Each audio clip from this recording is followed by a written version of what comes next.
tutvustame täna endi raamatut, mis on tegelikult Andrei Ambruse memuaarid. Andreid ma vaatan, et suurem osa kõik inimesi tunnevad siin. Tegu on siis härrasmehega, kelle näolapiga poster on Chuck Norris enda seina peal, kõik teavad, eks. Ja minu ülesanne oli, mina olen Markus Saksata, minu ülesanne oli anda sellele loole siis kuidagi kirjanduslikum vorm. Natuke seda teha niimoodi, et käsk oli väga selge, et oleks ladus, et oleks humoorikas. Võib-olla nagu ei olnudki raske teha, et kõik need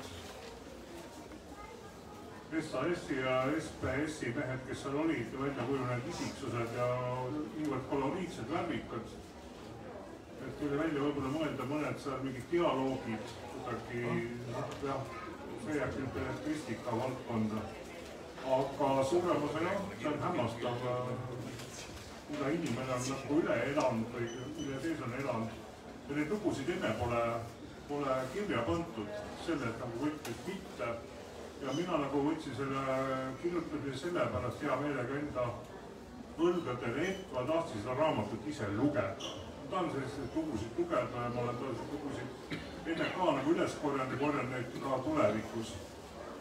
Et mingi Eesti meeste lood, eks ju. Aga jah, ma ei tea, kas ma olen selle sõna jälle sulle või? Mismoodi seda raamatut esitama? Tere kõigile. Selle raamatu kirjutamise idee oli ammu juba ja meil esimese raamatuga Markusega sai väga hea koostöö. Et siis oligi, tekkis plaan, et kirjutada raamat, millest ei ole räägitud ja on niisugune salapära olnud sellest palgasõduritest või niisugustest hulludest meestest seal Iraagis ja Afganistanis. Ja kohe tuligi idee, et Margus on niisugune hea lasteraamatu selle kirjutamise käsi, et ma ütlen vahel, et tegu ongi lasteraamatu. Et idee oligi see, et kirjutada selle niisugune asi läbi huumori. Et oleks lihtne ja hea lugeda aga samas ka siis kirjeldada, et mis tegelikult see endast kujutas. Kuidas raamatust veel, et siin väga palju jäi kirjutamata, mis läks nagu tsensuuri alla. Margus ütles, et neid asju ei tohi kirjutada, need on nii hullud, et siis jäimegi niisuguste pinnapealsete asjade peale, mida võis nagu kirjutada. Tegelikult jah, ütleme see graafiline pool, ütleme need fotod, no tegelikult mõnes mõttes oleks võib-olla pidanud need näitama või noh, et mis juhtub, kui sõda jõuab nagu meie maale ka, aga kuidagi neid jäid praegu välja ja noh, ma ei tea, võib-olla paraldame seda vea kunagi ära lihtsalt.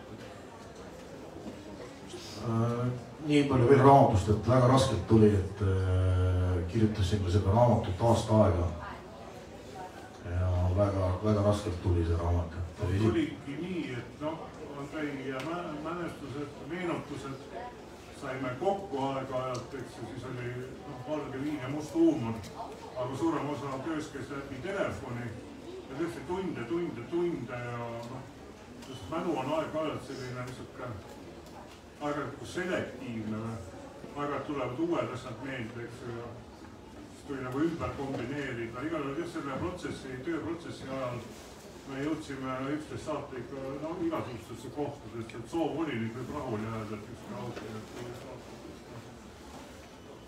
aga nii ta sai ja ma ei tea, eks see on otsustada teile lugejatele, et milline see sai ja kuidas oli ja vot. Niisugune ta sai ja paljud on ütelnud liiga lühike, et loeb ühe korraga läbi, et millal see järg tuleb. No oligi umbes, et pidi olema nadus, et mulle Eestis üks sõber läks tualetti ja hakkas seda sirvima ja ta hakkas püsti tõusnud jalad alt surnud, et pool raamatut läbi ka. mulle kui kirjanikule kompliment, aga tegelikult see raamat ikka rohkem nagu Andrei oma, et tema on need asjad läbi elanud. Et ma üldse ei kujuta seda nagu stressi taset, aga ega noh, kui sa nüüd tagasi oled, eks see adrenaliin sul ikkagi möllab, eks arvestades, et sa oled põhikooli õpetaja Eestis, eks noh. See on samaväärne, kui sõita kuskilt Mosulist Ramatist selle vastupidi. Või kuidas on see tänapäeva elu? Ma arvan, et koolis on hullem õpetada kui Iraagis olla. Ei saa Soomus autoga kohadesse ütlesid. Aga sa teed, noh, sa oled hästi aktiivne nagu igatpidi, et ma poleksin vist õnnitanud, eelmine aasta sa olid seal Shihanni stiiti või? On ta ütlesin õieti või? Jaa, see on Jaapani õpetaja tiitel. 6. Dan siis Rokuta Ryu Jujutsus võitluskunsis, kus siis vist sinisest ööst hakkab täiskontakt. Ei, rohelisest ööst. Okei, vabandust. Proovisin tark olla, et ei õnnestus jälle õnnestus. Aga ma ei tea, mida ma veel räägima või. No praegu vist vana rääkida nendest lugudest, mis jäid välja tegelikult sellest Iraagi raamatust. Ma kirjutasime ka Soogi raamatu, on ka mõni inimene siin, kes Soogi raamatuga ka andis intervjuusid asju, eks. No sealt ei ka päris palju lugusid välja. Ma ei tea, tahad sa meenustada kõik taha? Ei soovi. No selge. Aga jah, päris nagu krõbedad lugusid. Aga ma ei teagi nüüd, kas moodi me veel edasi esitleme. Kas me tahate küsida midagi? Ma lähen nagu kõrvale, et nii kõik küsimused suurele poisile. Kas teil on küsimusi raamatu kohta, kes on lugenud? Võiks natuke võrrelda seda, mismoodi erinev, ütleme sellise Eesti missioonisõduri elu sellest, mis siin raamatus kirjeldatud on. No, ma saan aru, et erinev, aga natuke kirjeldada seda, mismoodi need erinevad. No tähendab, erineb esiteks reeglite näol ja siis on niisugune nagu on olemas ka rules of engagement, seaduslik alus ja missioonisõduriga on, ütleme, ikkagi mingisugune medeväk, ÜRF, käseväk on taga, meil ei olnud mitte midagi. Et siis, kui me läheme välja, kui midagi juhtub, siis me peame ise sellest pasast välja tulema. Nii palju, et.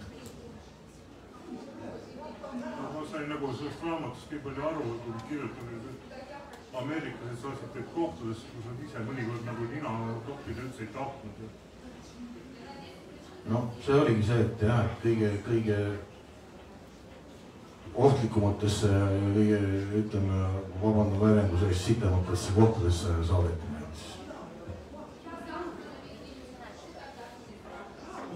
Võtta ka veel küsimusi veel. Ma olen suuremalt teadpõenud lastekirjanik, valda ma näen nagu, et see kirjandusanda, see on kuidagi edasi viiv ja on siuke mõtet tegeleda. Ma laste käest küsin niimoodi, et on veel küsimusi ja mõni siis tõstab käe, kaua see üritus veel kestab. Ma ei tea, mul on ka praegu selline tunne, et ma ei tea, ega me ei peagi võib-olla pikemalt. Ja tahad sa midagi lisada? No, kuidas öelda, tahan seda lisada, et võtsin ise kätte ja lugesin selle raamatu läbi, et päris huvitav on. Et kui ise nagu kirjutad seda, siis ei mäletagi, mis sa sinna kokku kirjutasid. Et hoidke kiitungid alles, kellele meeldi, siis Tauno Vakter ja tänapäeval ostab kõik tagasi.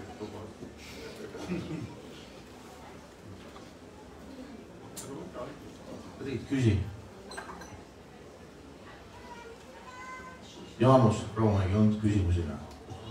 Mul on küll, aga ma ei julge küsida, sa ei julge vastata pärast. Küsi, ma vastan. Elmar.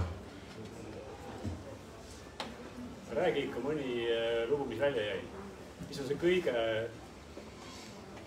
ära siis seda roppust räägi, mis iganes kirjutada ei tahtnud, aga aga räägi midagi, mis välja jäi, mida me lugejatena ootama hakkame uue saama. Ja miks sa välja jätsid, et ma saan aru, et raamat on liiga lühik või õhuke, aga oleks võinud siis nagu jämedamaks kirjutama kõik need lood sisse, eks ole, et sellepärast ju olekski huvitav. Lase tulla üks lugu.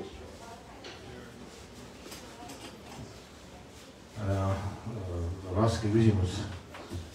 Võib ka ette lugeda midagi. No ütleme üks, et ütleme tulekontaktid ja niisugused asjad ja niisugune otsene lahingutegevus, see nagu välja. Seda on nagu raske kirjeldada ja neid tagajärgi ja proovisin nii palju kui pehmet võimalik kirjeldada seda neid tagajärgi. Aga miks sa välja jätsid selle kõik, sellepärast et rahvas nagu saab šoki või närvišoki või midagi? Ma arvasimegi tegelikult niimoodi, et ütleme need pildid, üldse graafiline materjal. Mina olen ütleme niimoodi, et mind valiti juba selle kirjutamiseks. Ma seal võtsin maha igasugused sellised, igas kollektiivis, igal elualal tekivad oma kõnekonventsioonid ja sellised asjad, eks lühendid, akronüümid, anglitsismid. Katsusin nagu kirjutada seda, et minusugune tsivilisti kalkuni tolkan saaks kaarda sellest, eks ju.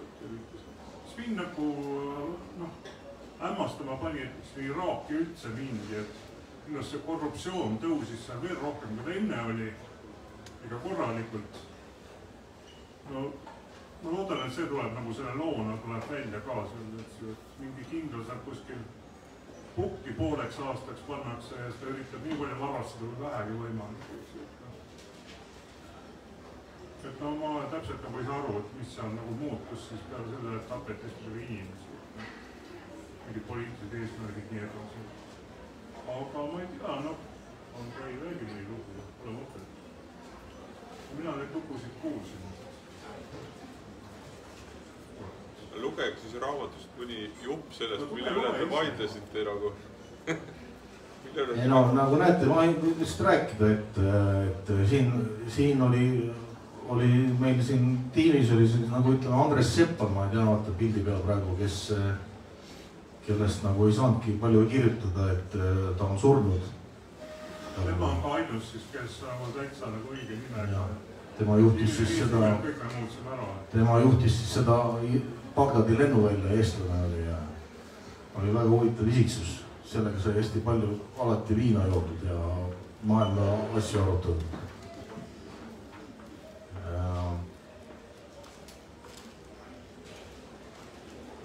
Kuidagi, ma ei oska teile öelda, mõned mälulüngad jooksevad läbi, nagu ma ei tea, liiga palju põrutada saanud, et ei tea.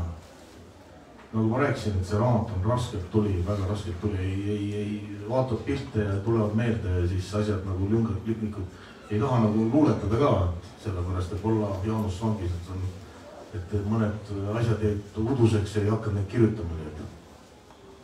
Meil nagu mäletagi. Ma muidu näiteks sa tohiksid kirjeldada, et see mingid operatsioone mõnda või on nagu mingid asjad, mida ei tohiks nagu üldse praegu ka. Ei no, nagu ma räägin teile, et siin oli väga huvitav operatsioon, et meid lasti õhku ja meil ei olnud autot ja siis oli vaja sõita sinna Timaniasse ja siis leidsime, et meil parklas oli kuulikindel mersu, samasugune mersu nagu meil politseil oli vanasti see niisugune vanaaegne teed. Siis mõtlesime, et võitluskaaslane Ragnar ütles, et kuidagi, kuidas me saaksime seal sõita, et mõtlesime, et no nii, kleebime sinna Iraagi lipud peale, seal kaardimad olid seesse ja sõidame hooga siis kõikidest checkpointidest läbi ja ongi kõik, sõitsime läbi ja siis igast checkpointis iraaklased viskasid meile kulpi ja saimegi nagu operatsiooni tehtud.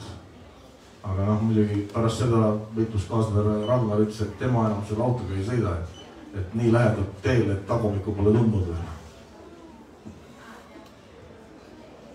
Teel, kus on võimalikud miinid igal pool. igal mingi loomakorjus või mingi. Ei no praegu näete tee peal siin jookseb, see on see Airis kõige hullem tee, mis oli vanasti, siis me sõitsime seda teed ikka päevas vähemalt 3 korda, nii et iga kord anti meie pihta tuld sealt igalt poolt. Ja siis samamoodi sõitsime, kui mingisugune lain käis, siis meil ei olnud õigus seda kontakti astuda, siis pidime sealt mööda sõitma ja aga samas kogu aeg oli action käis.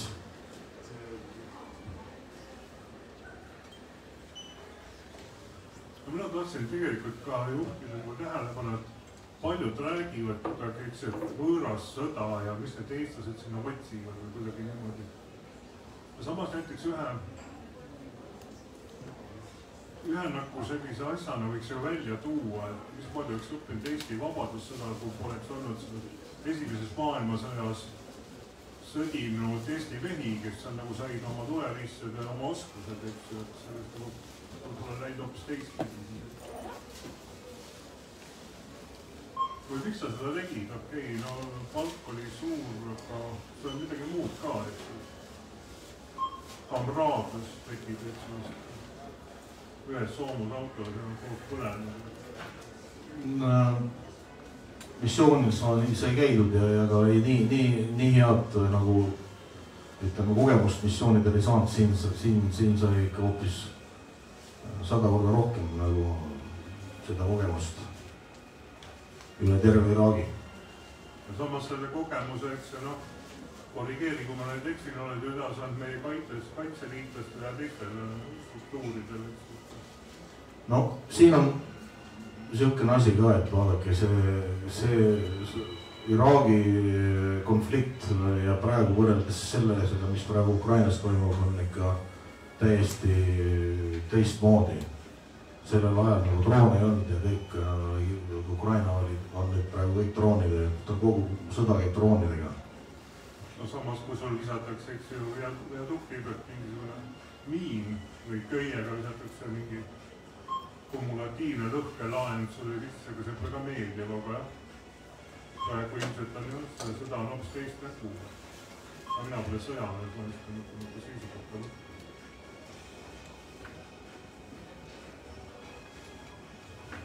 Aga on nendest kogemustest nagu reaalselt. Ma tean, et näiteks Soogi, tegelikult see Soog, sealsete operatsioonide grupp, ta oli sina vist genereerisid.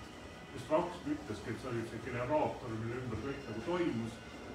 Et tegelikult see, mis sa omal ajal hakkasid ajama, et moodustada reserv, see on ju praegu Kaitseliidus täitsa olemas võitlusgruppide näol.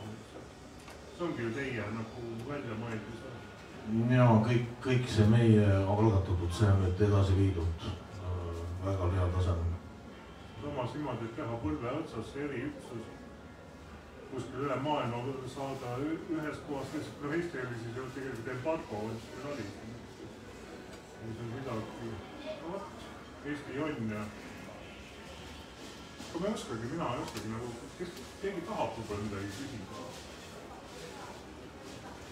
Kui palju sellised inimesed on praegu veel Kaitseväega Eestis koostööd teinud, kes on tagasi tulnud? Kas nad teevad endiselt Kaitseväega ka koostööd? Või on see täiesti eraldi seltskond?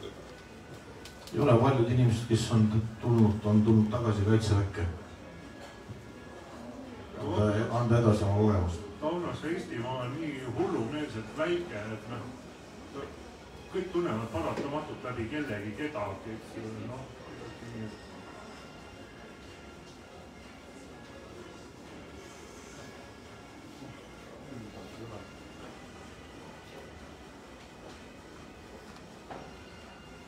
Priit veel küll seda nägu, et tahab midagi küsida. Sa nagu hoiad siit tagasi. Ei taha, ma lugesin läbi väga hea raamat, et igal juhul soovitan austada, et siuke mõnus lugemine ja tasub teha. Aituma hea sõna eest. Aga jah, minu kohta öeldakse, et kui on lastekirjanik, on mingi kohutav fantaasia ja lend ja samas ma vaatan nagu see reaalne elu, et see fantaasia jõuab sinna järgi, et need lood tegelikult, kus Andrei rääkis, kui ma olen Andrei tänada, et ta on lubanud mind oma ellu, oma perre, eks ju, oma mälestustesse et see koostöö, mis me tegime, noh, ma ei tea, minu arust oli neid raamatuid vaja lihtsalt. Aga sellest võib-olla kõik siis või?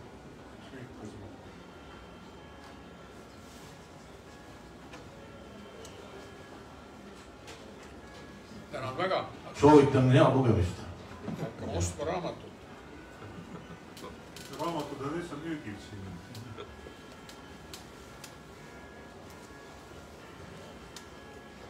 Aga selge, aitäh, et tulite ja... Aitäh.